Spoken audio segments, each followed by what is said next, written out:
She locked me away, but I'm back to steal her future. I never dreamed my daughter Clara would be the architect of my undoing. I raised her with a love so fierce it carved lines into my hands and gray into my hair. After her father abandoned us, leaving a crumbling Charlotte bungalow and a mountain of debt, I became her everything. I worked double shifts at the diner, the sizzle of grease and the clatter of plates my lullaby, my feet swelling until I could barely walk home. I sold my mother's pearl necklace, each bead a memory of my wedding day, to buy her college books, watching her carry them with pride I'd never felt for myself. I shivered through winters, the thermostat off to save pennies, so she could wear a new coat with her name stitched on it. I pawned my wedding ring for her graduation gown, a blue shimmer that made her glow, and never once asked for gratitude. Love, I thought, was a river that flowed both ways, giving until it circled back when I needed it. But that river dried up. The signs began subtly: Clara's sighs when I moved too slowly with Lila and Theo, her muttered complaints about the house's upkeep. I dismissed them as stress from her divorce, not the calculated moves of a daughter plotting to erase me. The betrayal crystallized on a humid July morning, the air thick with magnolia scent. I woke dizzy, my vision blurring as I shuffled to the kitchen. I gripped the counter, blaming the heat or skipped breakfast, pouring water with trembling hands. Clara burst in, her face a mask of concern so rehearsed it felt staged. "Mama, you look awful." "We need a doctor," she insisted, her voice sharp. Mark, her husband, nodded like a shadow, and they ushered me to the car with a gentleness that prickled my skin. We didn't stop at a clinic. They drove past, pulling into Sunset Pines, its senior living community, sign alike cloaking a prison. "Just a checkup," Clara said, her smile tight, as they walked me inside. I had no purse, no phone, just a faded house dress and sneakers.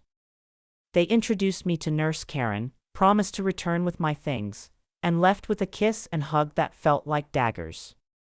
I waited all day in a sterile room, bare bed, unopenable window, ticking clock, realizing they weren't coming back. The next morning, Karen handed me a form, her hands shaky. "Your daughter signed you in for long-term care," she murmured, avoiding my eyes. "She said you've had memory issues." I stared at the paper, my name, Clara's bold signature, boxes checked for dementia concerns and residential placement. My heart raced. "I don't have memory issues," I snapped. "I raised her alone, paid off that house, and I'm not confused." Karen shifted, pointing to the form, her silence a confirmation. Clara had lied, locking me away like a burden.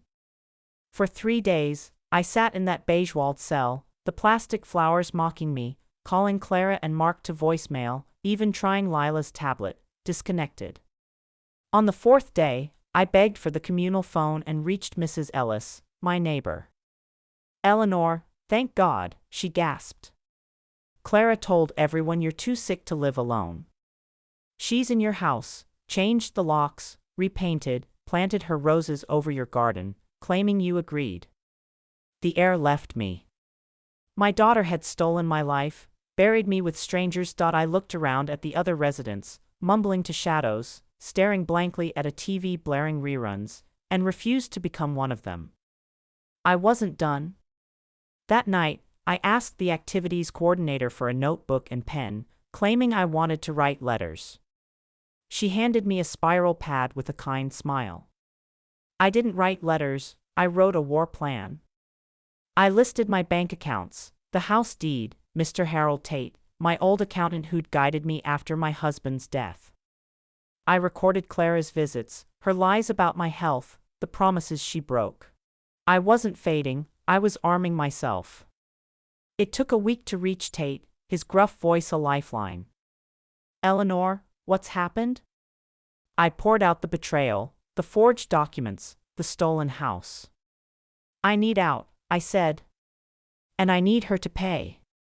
He called his son, David, a lawyer, promising to free me and make it right.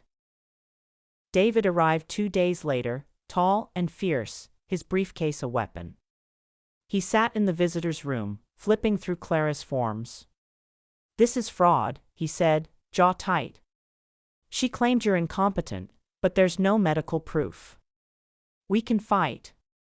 He looked at me. "What do you want?" I didn't hesitate. "My house back.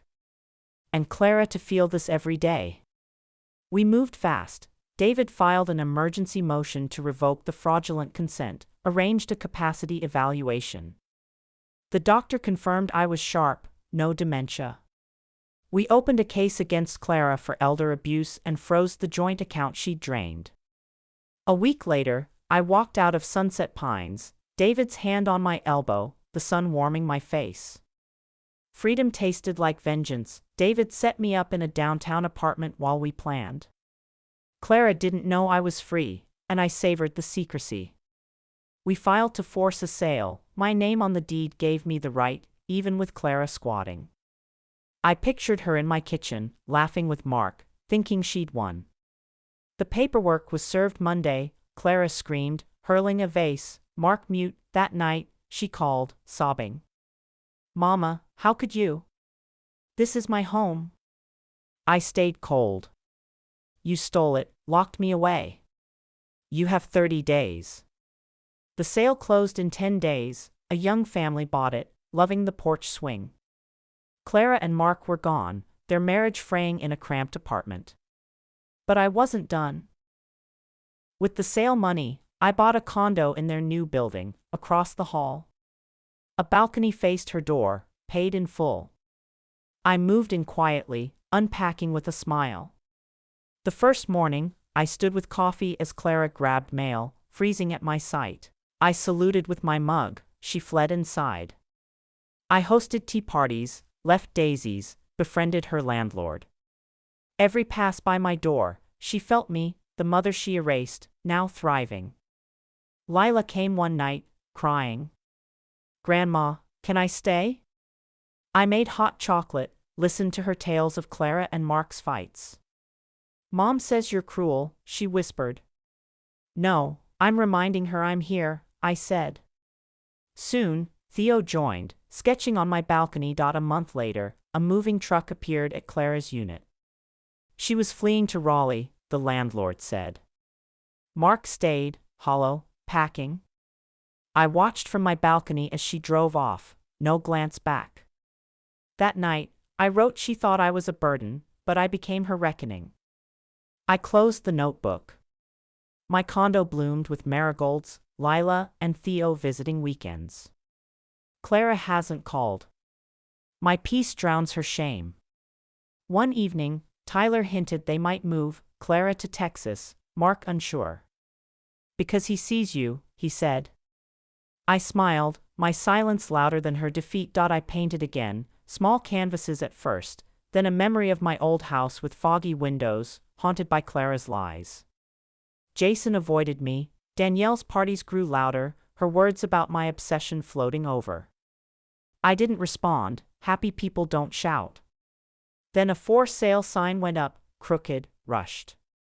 Danielle screamed at Jason. I watched like a matinee. Tyler helped with my garden, hinting at their move. I wrote in my notebook, they thought they buried me, but I was a seed. 2 weeks later, Danielle left, driving off with boxes. Jason sat alone, his silence mine to ignore. I live in that condo still, marigolds glowing, kitchen smelling of lemon and cinnamon. Clara's gone, Mark a ghost.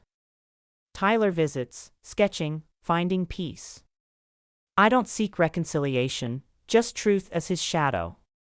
Danielle's note said I'd regret this. I don't. The young family thrives in my old home. My revenge was cool, deliberate, buying her space, outlasting her chaos. I sit on my balcony, coffee in hand, watching her defeat unfold.